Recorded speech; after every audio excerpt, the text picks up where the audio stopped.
Finally! Thank you! Congratulations! Thank you, Lord. Thank you, Lord. Grabe. Thank you.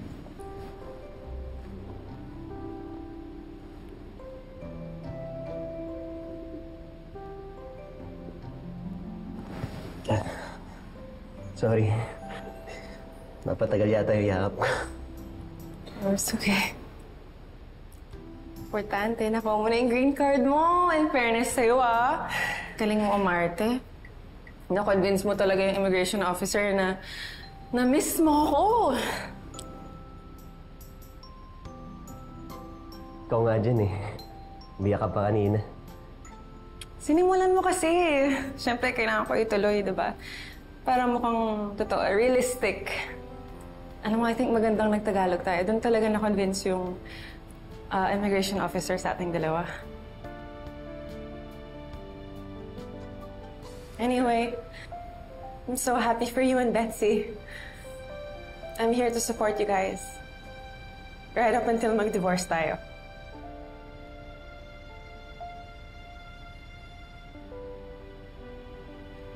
Sige, una na ako, ha? Gina.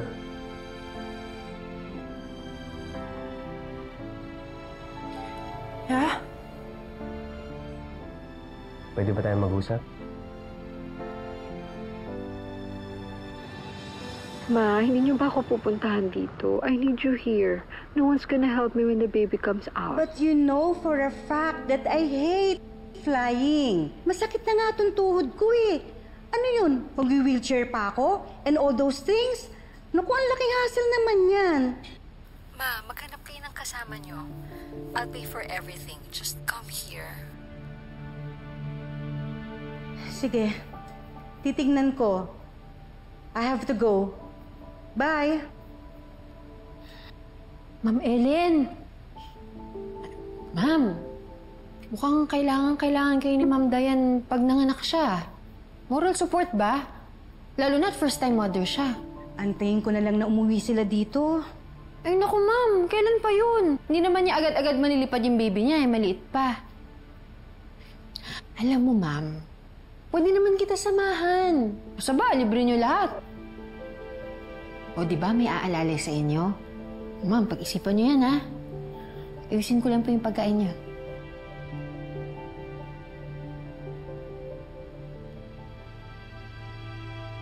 Kung saan?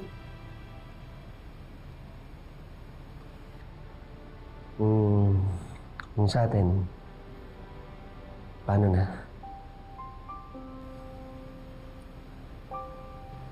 Wala. Tapos naman na yung hurdle na kailangan natin ma-convince lahat na mag-asawa tayo, di ba? Eh, ikaw. Na-convince ba kita nung sa mga sinabi ko sa immigration officer? Importante ba kung na-convince mo ako, Gerald? We don't have to be together physically anymore. You can be your own person and I can be my own person. Come on! You can become anyone here in America.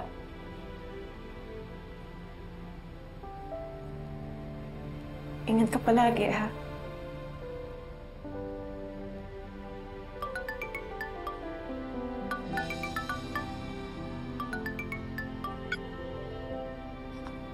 Hello. Oh, Gina, kamusta na interview niyo? It was great. Nakuha niya na yung green card niya.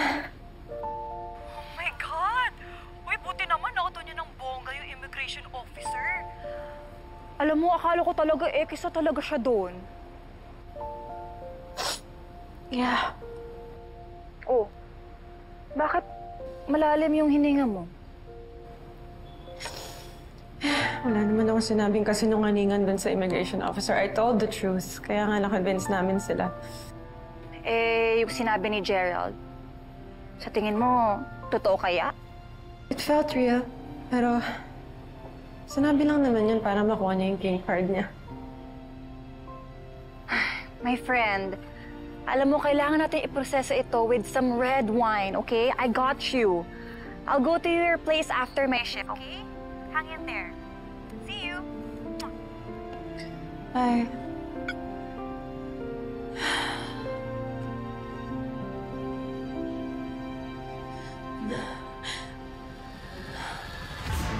Gina! Gina! Gina! Gina, ano nararamdaman mo? Nahihilo ka pa ba? I'm okay. Kinuha na kanila ng dugo para sa blood test. Baka kasi anemic ka na eh. Di ka ba kumakain? Lalabas ako bibilang pagkain. Anong gusto mo? Huwag na. Kaya ako na sarili ko, I'm fine. Sige. Samahan na lang kita.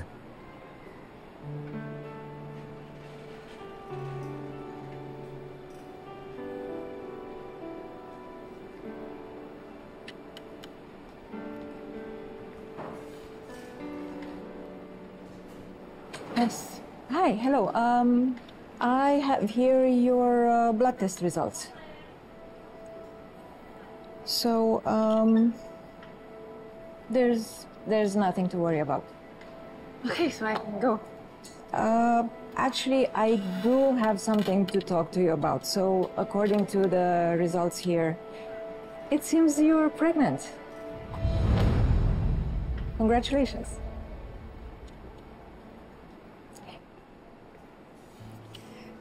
So, before you leave, I would like to refer you to our OB doctor so we can get you checked and you can start planning your prenatal appointments. Once again, congratulations. You're now mom and dad. Have a nice day.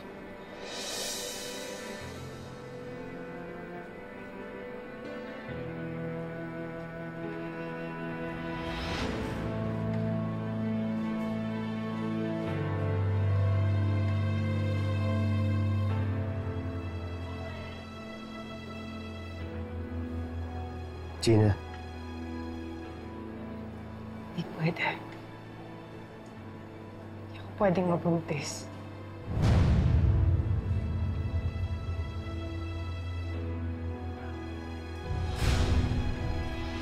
Can you just go?